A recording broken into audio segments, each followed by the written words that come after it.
Okay, so the question that I'm going to be answering is, how does the author's use of the three appeals, ethos, logos, and pathos affect the argument of the article defending Camelot? So to start it off, the author addresses how gender equality is a talked about issue, and even today it's like you can't really go like too long without hearing about this issue every once in a while.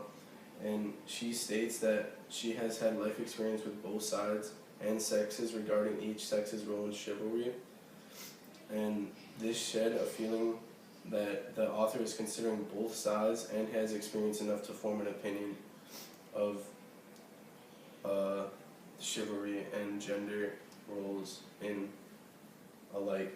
Next, there are multiple examples of the author targeting the reader's emotions. One example comes when the author states that he is going to how she is going to focus on the romantic aspects of chivalry. This affects the reader's emotions because the author previously stated her support for gender-neutral chivalry, and who could argue that romantic aspects of a relationship shouldn't be neutral. It's really hard to say that one sex should be like over or vice versa when you're focusing on that specific topic. And it brought that specific role brought a lot of persuasion with it, and further dissection into that into the romantic aspects of the topic brings more support points that can be discussed throughout the rest of the article, allowing more evidence to be shown to the reader. In addition, the third approach, logos, is used in this article, and I've seen it in transition towards forward discussion. A specific example is when it is stated, if both women and men should strive to be chivalrous, we must first discuss what this means.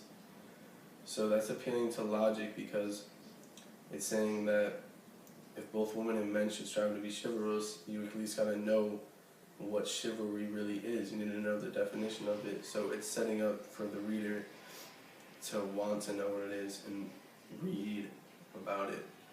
So it's setting up the author to share evidence and makes it sound important to hear, making whatever stated next more impactful because the attention of the reader is pulled in.